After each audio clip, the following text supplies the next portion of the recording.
بسم الله إن الحمد لله نحمده ونستعينه ونستغفره ونعوذ بالله من شرور أنفسنا ومن سيئات أعمالنا من يهدي الله فلا مضل له ومن يضلل فلا هادي له وأشهد أن لا إله إلا الله وحده لا شريك له وأشهد أن محمدا عبده ورسوله.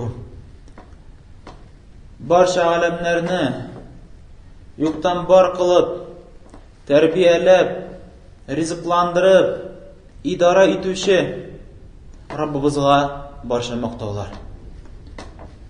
O'zi bizning kimchiliklaribizdan, o'zi bizning gunohlarimizdan Alloh taoladan g'afur so'raymiz. Tavbalar keltiramiz. Ham o'zi bizning noshar ishlarimizdan, noshar niyatlarimizdan Alloh taolo sig'inamiz. Kimni Alloh taolo haq yo'lga ko'ndirsa, uni hech kim bir adashtira olmas. Kimni Alloh taolo adashtirsa, uni hech kim to'g'ri yo'lga sola olmas. Ham shahid beraman, Allohdan boshqa loyiqli ravishda g'iybat qiladigan hech bir zot yo'q, ular Alloh o'zigina. Ham shahid beraman, shundoqdan Muhammad degan zot, Muhammad degan kishi bu Alloh taolaning suyukli paygambari, uning elchisi. Ince kardeşlerim, biz o'tgan jumada qarab ketdik. Hidayat, to'g'ri yo'l, ul kishining eng zo'r boyligi. Alloh taolo bergan ne'matning eng zo'risi. Chunki shu ne'mat bilan, to'g'ri yo'l bilan yashav, Alloh rizoligi yo'lida yashav, haq yo'lda yashav, kishi dunyoda da ham oxiratda da baxtga erishadi. Bu turmushda kishi durust, loyiqli ittirib o'tkara turmushin, Alloh tilagancha o'tkara turmushin. Bu turmushdaning soatlari, minutlari, vaqtlari aram-sharam ketmisha o'taning turmushi. Ham oxiratda o'zining maqsadına erişatirgan bo'la, ol jannatlarga kiratirgan bo'lacak. Onun to'g'ri yo'li zo'rroq bo'lgan sayin, ko'proq bo'lgan sayin, o'rni jannatda da zo'rrog'i bo'ladi. Ham biz aytib ketdik, to'g'ri yo'lning sabablari bor. Albatta to'g'ri yo'l o'zidan o'zi bo'lay kelmaydi. Onun uchun tirishroq kerak. Onun uchun kuch to'g'ri kerak. Ama Alloh taolo sening kuch to'g'ingga qarab, sening niyatingga qarab, sening ishingga qarab, shunga shamalab senga beradi to'g'ri yo'lni. O'zinglikdan ko'pmisin tirishliqlar ko'rsatsang, ko'pmisin ixlosli bo'lsang Alloh qarshında, shu xatli sening yo'ling da to'g'riroq bo'lacak. Biz aytdik, onun sebeplari bor. Shu sebeplarga kim tutuna, Allohning tavfiqi bilan bu kishi to'g'ri yo'lda bo'lacak. Chunki bu sebeplarni Alloh taolo o'zi ko'rsatdi. Mana bu sebeplarga tutuning'iz. Mana bu sebeplarga tutunsangiz, mening yo'limda bo'lursiz. Ham shu sebeplardan, biz qarab ketgan sebeplardan avval Alloh taologa bo'ysunuv bilan yo'naluv. Alloh taologa bo'ysunuvda umrimni o'tkaruv. Alloh rizo bo'lgan ishlarni ishlav. Ham yaratmagan, tiygan ishlardan tiyilib. Alloh taolo aytadi: "Ya ayyuhallazina amanu, aminu billahi va rasulihi." Iymon keltirgan bandalar, ey mu'min musulmonlar, iymon keltiringiz Alloh taologa va uning rasulina. İxtibari tegiz Alloh taolo murojaat etadi iymon keltiruvchilarga, mu'minlarga. Mu'minlar bo'lg'ach, Niksin Alloh taolo tog'i iymon keltirig'iz deb aytadi. Ya'ni onun ma'nosi iymon keltirig'iz, iymonlaringizni orttirig'iz, amallar qiling'iz, o'zingizni iymonlaringizni tuzatingiz, tekshirig'iz, qarag'iz, kuzatingiz, xayrlikda bo'ling'iz, ko'proq iziq amallar qiling'iz.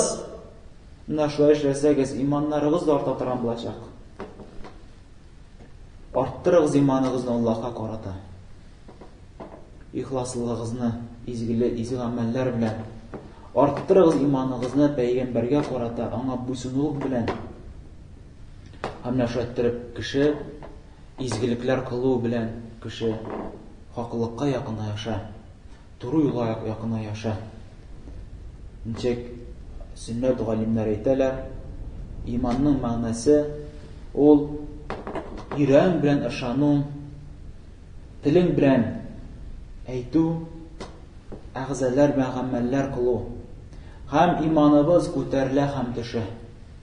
Иманыбыз изгелекләр белән күтәрелә һәм гынаһлар белән иманыбыз төшә. Ничек изге гамәлләр белән син якынаясың хак юлга, туры юлга, гынаһлар белән син ерагаясың хак юлдан, туры юлдан. Һәм Аллаһ Тәгалә моны инде безгә әйтеп куйды, кисәтеп куйды. Күп урыннарда Аллаһ Тәгалә әйтә: "Аллаһу ла яһдил каумал фасиқин. Аллаһу ла яһдил каумаз залимин." Аллаһ Тәгалә фасик кешеләрен туры юлда алып бармый. Фасик бузык кешеләр, гынаһлы кешеләр, гынаһтан арынмый торган кешеләр, залим кешеләр, кыерсытучы кешеләр, гаделсез булучы кешеләрне Аллаһ Тәгалә хак юлга, туры юлга күндерми. Аларны туры юлда алып бармый Аллаһ Тәгалә. Аннан соң без әйттек, икенче сәбәбе ул Коръән. Кешене хак юлда алып бара торган. Аллаһ Тәгалә әйтә: "Заликал китабу ла райба фиһ, худан лил муттақин." Заликал китаб. Теге бийек китап. Ул Аллаһ Тәгалә китабы. Аллаһның сүзе. Заликал китаб. Ла райба фиһ, анда бернинди шикбә юк. Сине борчый торган шик-шөбһәләр юк. Худан лил муттақин. Аллаһның китабы туры юл булып тора муттақиннарга. Аллаһтан куркучыларга, изгелек кылып, гынаһлардан тыелучыларга Коръән туры юл булып тора.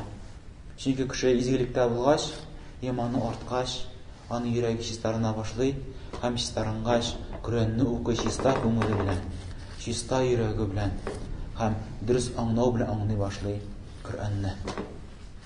Әмма кемдә тақвалык юк икән, Коръән аңа туры юлда алып бармый.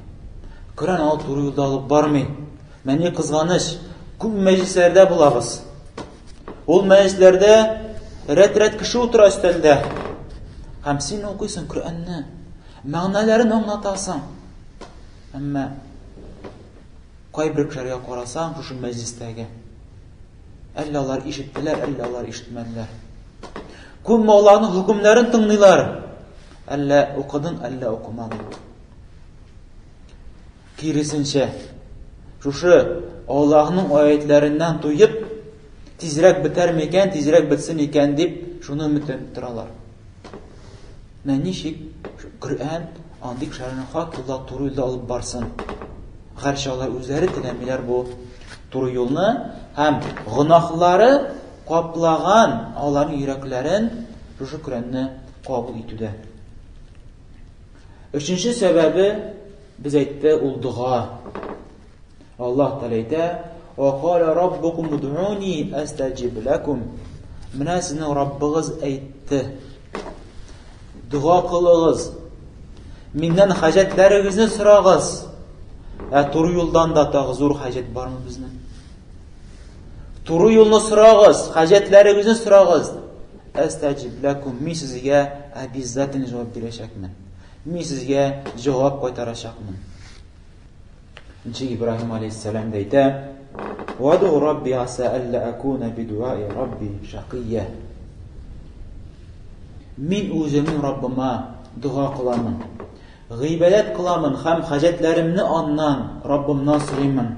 Хәтта үземнең Раббыма булган дугаларым белән, хәтта үземнең Раббыма булган гыйбадатларым белән бәхетсез булмаска, бәхетсез юлына кирмәскә, Кеше агарда адашып китә икән, аннан да бәхетсез бармысың, кардәшләр?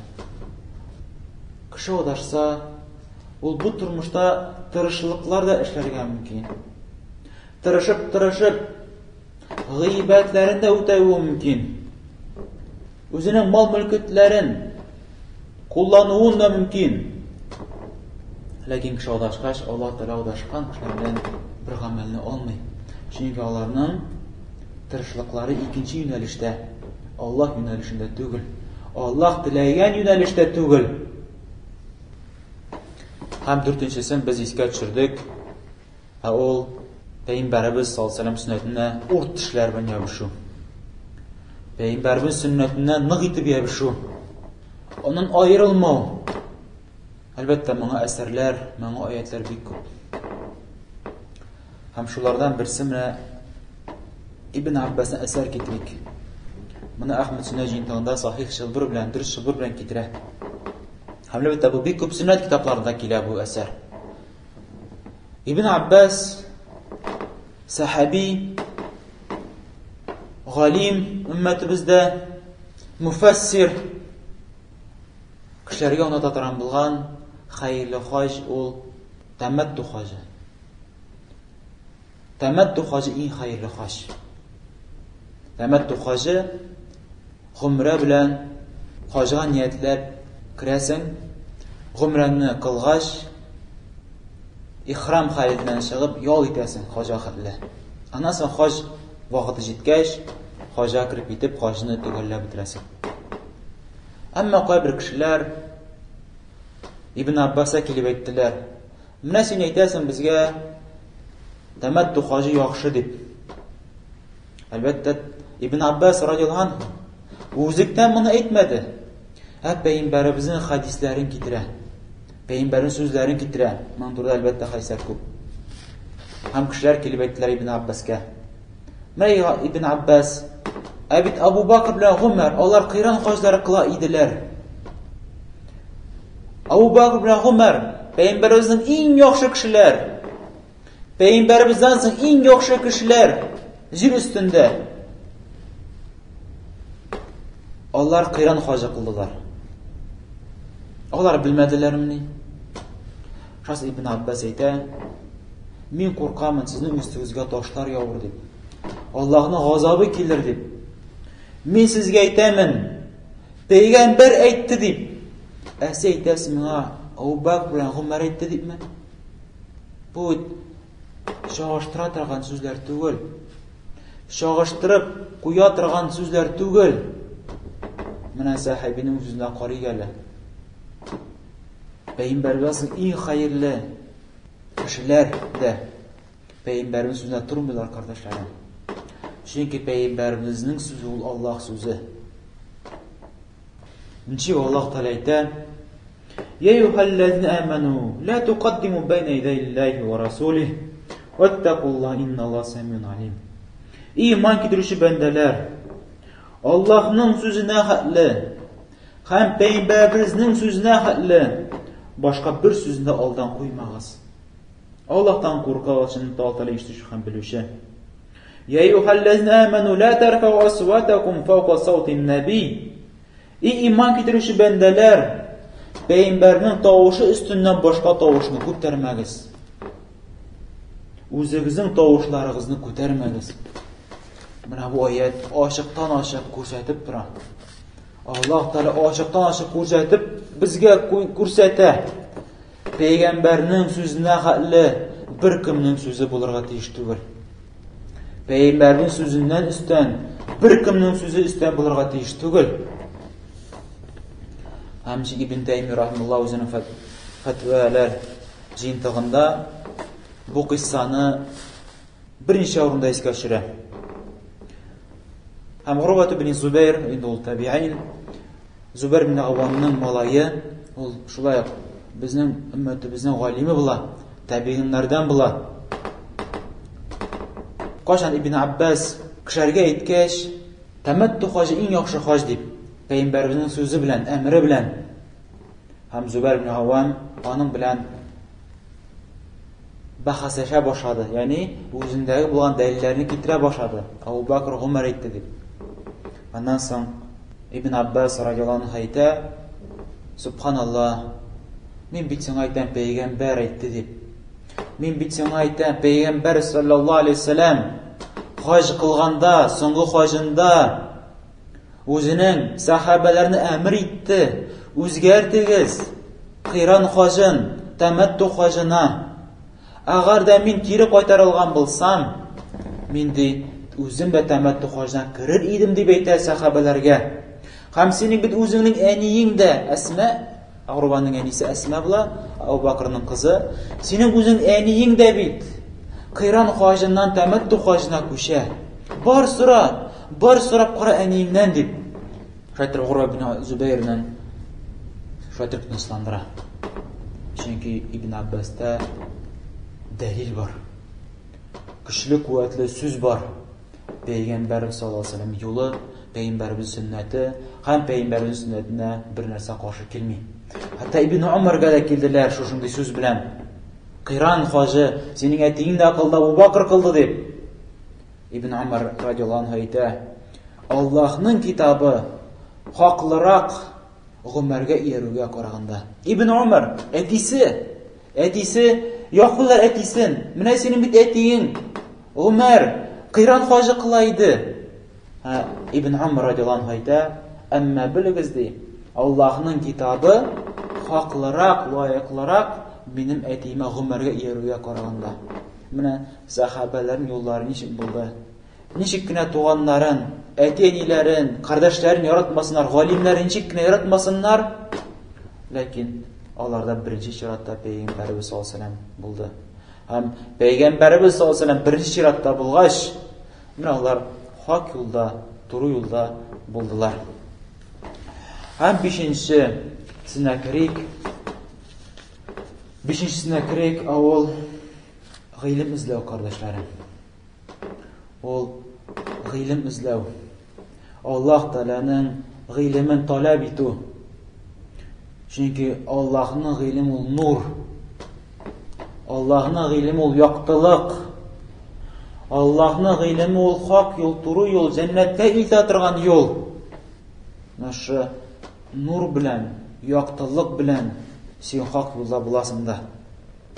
Аллаһ Тәгалә бит күп бурында әйтә: "Иннама яхшалла мин ибадихи улама." Аллаһның куллары булган галимнәр, менә алар да инде Аллаһ Тәгаләдән каты куркалар. Куркалар каты иттереп Аллаһ Тәгаләдән. Бу күрсәтеп тора, куркучылар алар, туры юлда булучылар. Аллаһ Тәгалә әйтә: "Хәл ястави аллазина я'ламун валлазина ла я'ламун, иннама ятазаккару улул албаб." И Аллаһның илчесе, әйт, әллә бер булырлармы белүчеләр белән белмәүчеләр? Мәгәр моны акыл ияләре генә искә төшерәләр. Әлбәттә Аллаһ каршына бер түгел. Белүчеләр белән белмәүчеләр. Аллаһның шариатын белеп өйрәнүче, тырышучы кешеләр белән дөнья ләззәтен эзләп, дөнья ләззәтенә чумып йөрүчеләр белән әлбәттә бер түгелләр. Берничек бер булмый. Белүчеләр белән белмәүчеләр берничек бер дәрәҗәдә булмыйлар. Аллаһ кушса бер дәрәҗә түгелләр алар. Чөнки белүчеләр алар үзләренең вакытларын, үзләренең мал-мөлкәтләрен Аллаһ юлына кызганмыйлар Аллаһның гыйлемендә. Чөнки кеше Аллаһның гыйлемен өйрәнгән сайын Аллаһтан күбрәк курка башлый. Аллаһ Тәгалә дөресрәк гыйбадәт кыла башлый һәм чып-чынлап Аллаһның кулларына әйләнә. Ә белмәүче кеше, җаһил кеше, ул иярүче. Кем матуррак сөйли, шуңа иярә. Кем матуррак сүзләрне алып бара, менә шуңа ияреп кенә йөрүче. Аллаһ Тәгалә андый хәлләрдән безне сакласын. Һәм моның турында Пәйгамбәрбез саллаллаху алейхи ва саллям бик күп урыннарда безгә әйтә. Ничек Бухари һәм Муслим сүннәт җыентыгында килә: "Ма юридиллаху bihi khayra yufakkihu fid-din." Әгәр дә Аллаһ Тәгалә берәрсенә хәерлек теләсә, үзенең динен өйрәтәчәк. Үзенең динен аңлатачак. Өйрәтү генә түгел, аңлатачак. Менә бу хадискә агар да игътибар итсәк, Аллаһ Тәгалә әйтмәде бит. Агар Аллаһ Тәгалә берсенә хәйрлек теләсә, байлык бирәчәк. Балалар бирәчәк. Хатын-кызлар бирәчәк. Юк. Ләкин әйтте, Аллаһ Тәгалә аңа динне аңлатачак. Ничек Ибн Баз рахмалла рахмәтен васига әйтә, бу хадисның капма-каршысы, агар да Аллаһ Тәгалә кешегә хәйрлек теләмәсә, үзен динне аңлатмаячак. Һәм аннан соң Абу Дауд Суннат җитендә килә, Шейх Албани рахмалла бу хадисны сахихка чыгара. Бу хадис Абу Дардадан килә. Пәйгамбәрбез саллаллаһу алейһи ва сәллям әйтә: Кемдә кем гыйлем эзләп юлга чыга икән, Аллаһ Тәгалә җәннәткә керергә юлны җиңеләйтәчәк. Аллаһ Тәгалә аңа җәннәткә керә торган юлларны күрсәтәчәк, җиңеләйтәчәк, сузып салачак. Бу инде синең ихтыярың, кардашым. Җәннәткә тизрәк керәсең килсә, Аллаһның гыйлемен өйрән.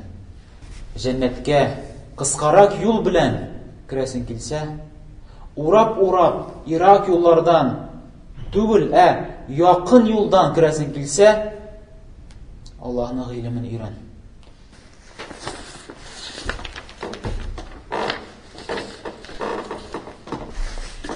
Алхамдулиллахи раббил аламин. والعاقبة للمتقين ولا عدوان إلا على الظالمين وصلى الله على نبينا محمد وعلى آله وصحبه أجمعين. Һәм сәбәпләрдән кешене хак юлга, туры юлга алып баруда бик зур ярдәм күрсәтә торган бер сәбәпләрдән ул изге бәндәләр белән, хәерле бәндәләр белән бергә аралашу, алар белән утыру, алар белән бергә булу. Ничек Бухари Муслим Суннат җитендә килә. Пәйгамбәрбез Мухаммад саллаллаһу алейһи ва сәллям әйтә: Яхшы дус белән начар дусның мисалы, яхшы дус ул миск сатучы шикелле. Ягъни ислам майны күтәреп бирүче, сатучы шикелле. Әмма начар дус ул тимерче шикелле. Ислам сатучы кешенә барсаң, яки ул сиңа ислам май бирәчәк, яки син аннан ислам майны сатып алачаксың, яки син аннан ислам май иснәп чыгасың. Синең тәнеңә ислам май сеңеп чыга. Һәм шулай итеп гел хәерлек тәгенә. Хәтта син аны сатып алмасаң да, хәтта ул сиңа ислам май бирмәсә дә, аның кырында басып торып кына да син тәмле исләр иснәп ләззәтләнәсең. Синең тәнеңә, синең киемеңә сеңә башлый. Сеңгә шәһәр урамга чыккач та балкып тора синнән тәмле ислам майлар. Менә бу хәерле дусның мисалы. Пәйгамбәрбез саллаллаһу алейһи ва сәллям начар дусны искә төшерә.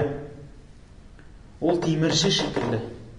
Тимерче кырыена керсәң, яки ул синең киемеңне яндыра. Хәтта ул синең киемеңне яндырмаса да, тимердән чыккан янган исне сулыйсың, интегәсең, йөткерәсең. Һәм ул синең шуның өстәвенә тәнеңә сеңә. Ул синең киемеңә сеңә. Әле урамга чыккач та күпме шушы ямсыз исне, тәмсез исне иснәп җирисең әле. Әле күпме әле йөткереп, төшкереп җирисең әле, шуннан соң әле күпме. Ничек начар дусның әсәре кала.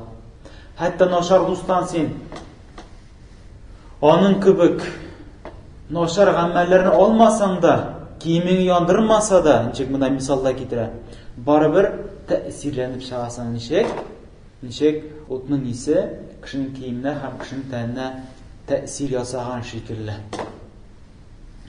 Һәм шуңа да кардәшләрем, бу бик зур сәбәпләрдән синең туры юлда булуың. Нинди дустың булса, синең динең дә, син үзең дә шундыйга әйләнеп бетәсең. Моңа күрсәтмәләр пәйгамбәрбез хәдисләр дә бик күп.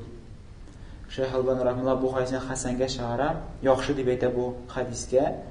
Абу Хурайрадан килә, пәйгамбәрбез саллаллаһу алейһи ва сәллям әйтә, кеше үзенең дустының динендә. Шулай булгач, һәрберегезгә карагыз, кемне ул дус итеп тота. Шулай Пәйгамбәрбез саллаллаһу алейһи ва сәлләм тагы бер сахих хадисендә әйтә, бу хадис Бухаридә килә, Гайшадан Пәйгамбәрбез саллаллаһу алейһи ва сәлләм әйтә: "Әл-урвах җунуд муҗаннада." Җаннар, кешенең җаннары, кешенең йөрәкләре ул әзерләнгән гаскәр шикелле. Сугышка әзерләнгән гаскәр шикелле. Фәмә тә'арафа минһа иттәләф. Әгәр алар бер-берсен танысалар, бер-берсен якын күрсәләр, алар берләшәләр. Ва тәнакара минһа ихтәләф. Әмма әгәр бер-берсен күрә алмасалар, бер-берсен таныша алмасалар, алар аерылышалар. Менә кешеләр дә шундый, кардәшләр. Кешеләрнең җаннары шушындый. Әгәр син берәр кешенең кемлеген беләсең килсә, кара, кемнәр белән аралаша ул, кемнәр белән бергә берләшә ул, кемнәр белән бергә йөри ул. Чөнки кеше аралаша шуның белән, менә йөрәге нәрсә тели, кемне тели, кемнең белән бергә буласы килә, кемнең белән не ярата, ни җәмгыятьтә аңа рәхәт, үзен рәхәт дип хис итә, менә шунда ашкына кеше. Нинди кешене син күрә алмыйсың, нинди кешене син тәнкыйтьлисең, нинди кешене синнән ерак булырга тырышасың, әлбәттә син аның белән бергә берләшә алмыйсың берничектә. Һәм мөмин кеше әлбәттә тырышырга тиеш, бик каты тырышу белән тырышырга тиеш, изге хәерле юлда булучы кешеләр белән, мөминнәр, мөселманнар белән аралашырга. Һәм шул мөмин мөселманнарның башлыклары белән, галимнәр белән аралашырга, гыйлем ияләре белән аралашырга, алар белән араны үзмәскә. Әлбәттә бу зур сәбәпләрдән булып тора кешенең хак юлда булулары.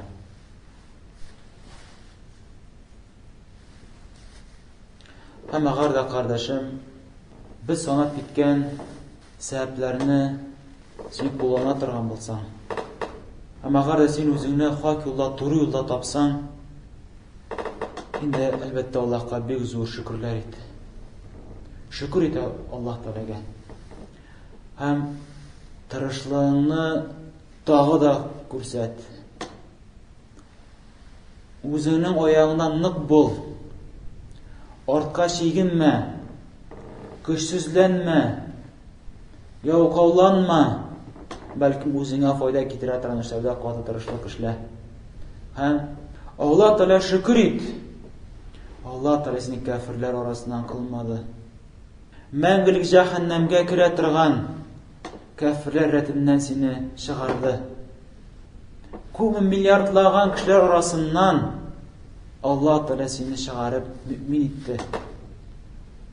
Аллаһ Тәгалә алар турында әйтә: "Иннал лазина кафару мин ахли китаб вал мушрикин фи нар җаһаннам халидин фиха. Улаика хум шаррул бария." Шуннакта кафирләрдән булган китап әһелләре һәм мушрикләр, ширк китерүчеләр, алар җәһәннәм утыннан мәңгегә калачаклар. Һәм мондый кебек кешеләр иң начар Аллаһның мәхлукатлары. Аллаһ Тәгалә әйтә: "Вa'тадна лил-кафирина азабан мухина." Һәм без кафирләргә әзерләп куйдык рәнҗиткүче, газаплаучы газапларны. Һәм шөкр ит, кардәшем. Аллаһ Тәгалә сине шушындый рәттәге булган кешеләр саныннан Аллаһ Тәгалә сине чыгарды, азат итте. Мәңгелек җәһәннәмгә керә торган, җәннәтне мәңге күрми торган кешеләр рәтеннән Аллаһ Тәгалә сине чыгарды. Шуның өстәвенә Аллаһ Тәгалә сине бидат әһелләреннән кылмады. Аллаһ Тәгалә сине җәмәгать, төркемнәр арасыннан кылмады. Төрле фиркалар, төрле партиялар арасыннан кылмады. Аллаһ Тәгалә сине ихван мусульманнар арасыннан кылмады. Җәмәгать таблиғлар арасыннан кылмады. Сәйид Нурсиләр арасыннан кылмады. Хизбут Тахрир арасыннан кылмады. Муътазилитләр, Аш'аритләр, Матуридләр, Куллабитләр арасыннан Аллаһ Тәгалә сине кылмады. Кан түгүче, игиллар һәм шуңа охшаган кебекләр, Әл-Каида, Cihadun Nusra, Ахрару Шарм, аларны санап бетергесез ул җәмәгатьләрне. Шундый бузык җәмәгатьләр арасына Алла Тәгалә сине кылмады. Әлхәмдүлиллаһи раббил аламин. Алла Тәгалә шөкр ит. Алла Тәгалә рәхмәтләрен әйт. Алла Тәгалә рәхмәтле бул. Һәм бик зур шөкр ит, Аллаһ Тәгалә сине сүннәт әһелләреннән кылды. Пәйгамбәребезнең сүннәтен яратучылардан Алла Тәгалә сине кылды. Шөкр ит. Пәйгамбәребез сүннәтен яратасың һәм ашкынасың. Һәм пәйгамбәребез сүннәте алдына бер нәрсәне дә куймыйсың. Шөкр ит. Син пәйгамбәребез сахабаларын, туры юлда булучы имамнарны, галимнәрне яратасың. Шөкр ит.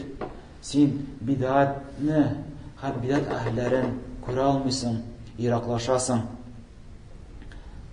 Һәм менә шундый зур ниммәттә булуың, әлбәттә бу Аллаһның сиңа биргән иң зур бүләге. Аллаһ Тәгалә әйтә: "Кул би фадлиллаһи ва би рахматихи ва би залика фальяфраху хува хайру мимма яҗмаун."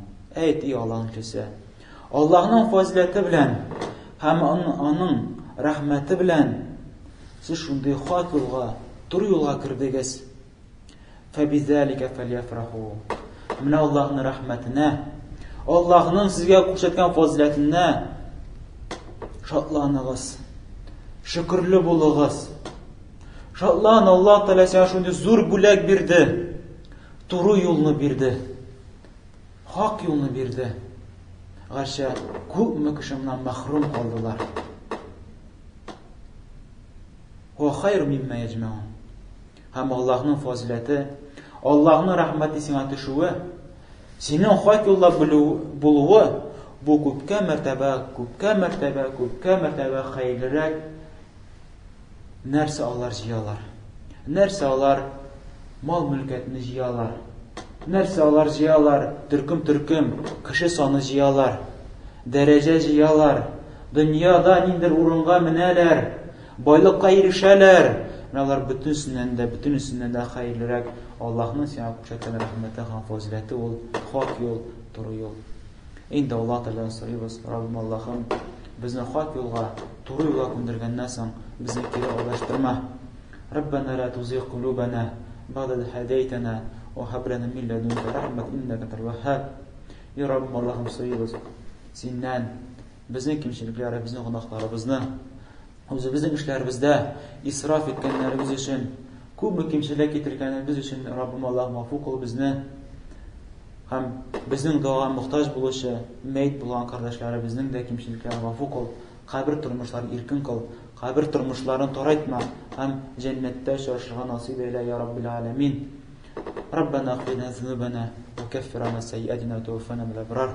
Раббана агфир лана зунубана ва исрафана фи амрина ва тhabbit aqdamana вансурна алал qawмил кафирин. Ва акимис салат.